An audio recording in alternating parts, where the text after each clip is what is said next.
Set blasters on full.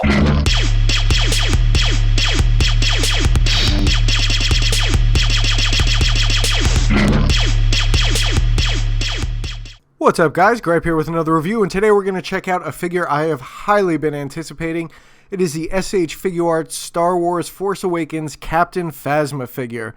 And like I said, this is a figure I've been waiting for a while. Finally got it in this week, and I can't wait to do this review so I can get it on my shelf. And as always, we'll start off with the packaging. As usual for the Figuarts Star Wars Force Awakens line, you've got the red and orange on the black.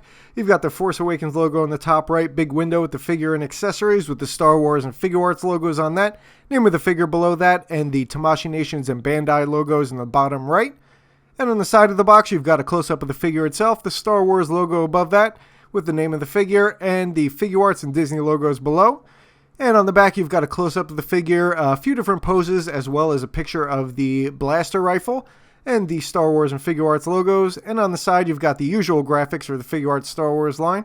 And again, with the Force Awakens, it's a red graphic instead of silver for the regular series. You've got a big Star Wars logo on top with the name of the figure, and on the bottom, you got a bunch of Japanese writing. All right, so let's crack this box open and see what we got. And of course, Captain Phasma comes with her own personalized F-11D blaster rifle, and this is a chromium finish as opposed to the white finish that the Stormtroopers have. And you can see it's got a full stock on the back there. It's also got some really nice details in the sculpt and paint, as you always do with Figuarts guns. You can see there is a little bit of an issue. You got some overpaint here on the stock, but nothing terrible. I still really like this chromium finish. You also have the pull-down foregrip, which is nice. And as mentioned before, her gun has a full butt stock on it. And again, just really great details, especially on this side. You can see it looks like there's a little bit of extra paint details on the side of the gun. But again, it's a really nicely sculpted and painted accessory, although it does have that overpaint issue on the butt of the gun. One of the more interesting accessories is a shoulder pad. This is actually her left shoulder pad. They chose not to include it with the cape on, although I did put mine on and the cape sits on just fine, so I just leave it on there. She also has 3 sets of hands. You have the fist hands, which are included on the figure, and you can see these are really nicely sculpted and painted. I love the silver they use. It's a very shiny silver, much more so than it looked in the promo pictures, so that's good. She also has a set of relaxed hands, although I goofed here, and the right hand is actually her gun-holding hand. The left hand is the relaxed hand. But again, great sculpt and paint on these. You can also see the nice matte black on the palm of the hand. And here is the other set. This is supposed to be the gun holding set. The left one is for holding the gun, and the right one is actually the right relaxed hand. But again, great sculpt and paint on these. And speaking of sculpt and paint, let's check out the sculpt and paint on the figure itself. And overall, I think this came out great. I really think it looks better than the promo pictures, to be honest with you. Let it focus in here so you can see that helmet. And there we go. You can see there's some really nice details here. Nice textured detail in this area of the helmet, which looks really good. The black on the eyes and the upper area of the cheek is very nice and glossy. I like that. A lot of great sculpted details in the helmet itself with these ridges looking really good. The side panels here have a slight black wash on them, which came out really good. This figure does come with a soft plastic cape, although it is a little bit softer than I think the Vader cape. I do wish it was a little bit softer still, but it does have some nice pockets sculpted into the side here, and it does have this strap sculpted on the other side. It's also got a nice red paint line down the side here. Let me just take it off so you can get a better look. And it does just pop off like that, and this is where the other shoulder pad goes. I don't really know why they didn't install it since the cape looks fine with the shoulder pad on, but that's what they chose to do. And here you go, you can see it does have some nice lines sculpted into it with the ripples and such. Again, I do wish it was a little bit softer, but it is still pretty good, and it really doesn't hinder her movement at all like some of the other Figuarts capes. And before I pop the helmet on, just give you a look on the inside there, just in case you're curious. You can see there's a black plastic insert. And we'll take a look at the neck real quick too before I pop it on. You can see that's really nicely sculpted, and I'll just pop it back in place. You just have to use some force and it pops right on. And you can see really nice details here on the torso. Everything looks really good. There's a slight black wash in a few areas. I'll go over that a little bit later. Thermo detonator looks really good with the black paint on the center. The texture of the belt came out really good, just like the First Order Stormtroopers. All the pouches look really good on the belt as well. I think the arms came out good as well, as most Figuarts do. They really sculpted a lot of nice little details there.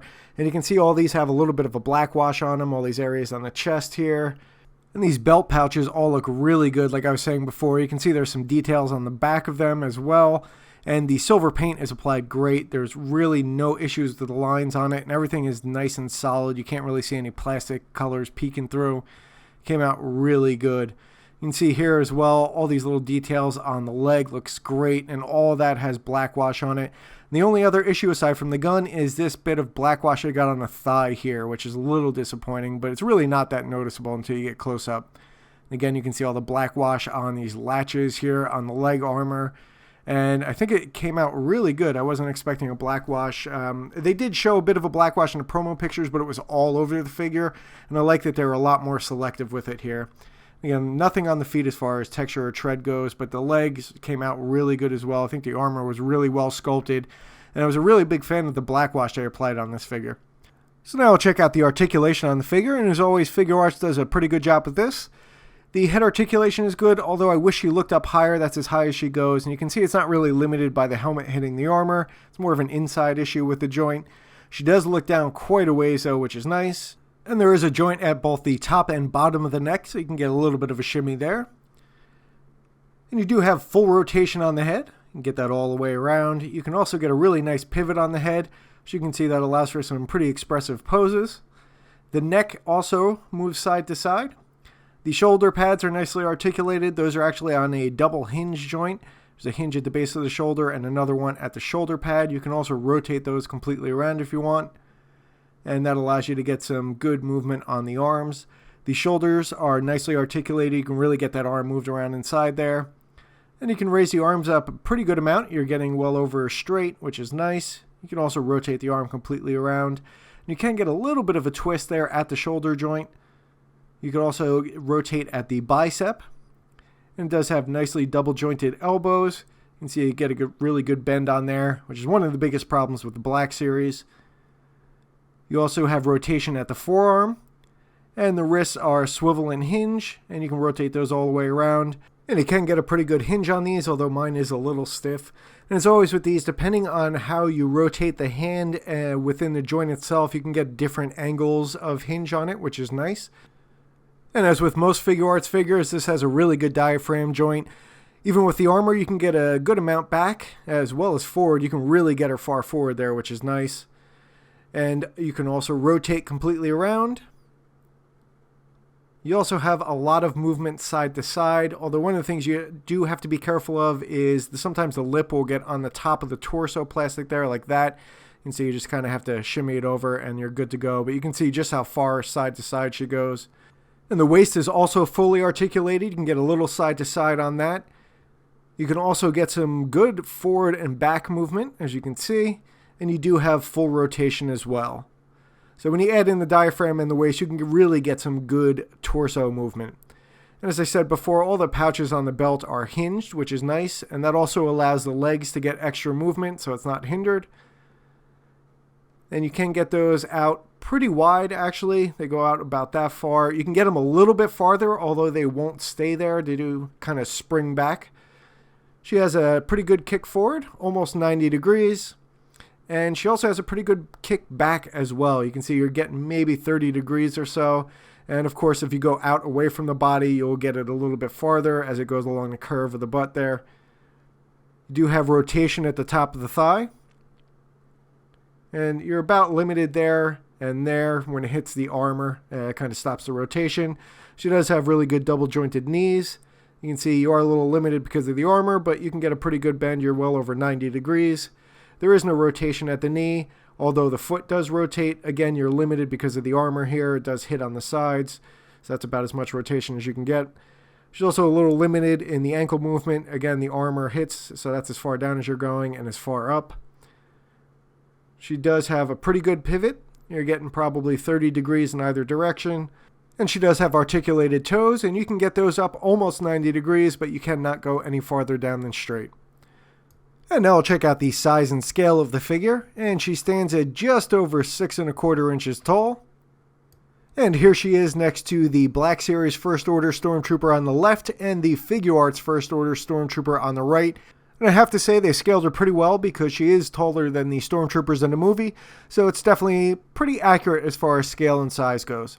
So overall, while I was definitely disappointed with Captain Phasma's appearance in The Force Awakens, this figure does not disappoint. I think the sculpt came out great. She's really well proportioned and nicely detailed. I also really like the paint app on this. I love the black wash they applied, and based on the promo pictures, I thought this was going to be a much more dull matte silver. And while it may not be fully chrome, I think they did a really good job with the silver paint they used. I'm also really pleased with the articulation on this figure. I feel like she's a little bit more articulated than some of the other Force Awakens figures, and you can get some really nice dynamic poses with her.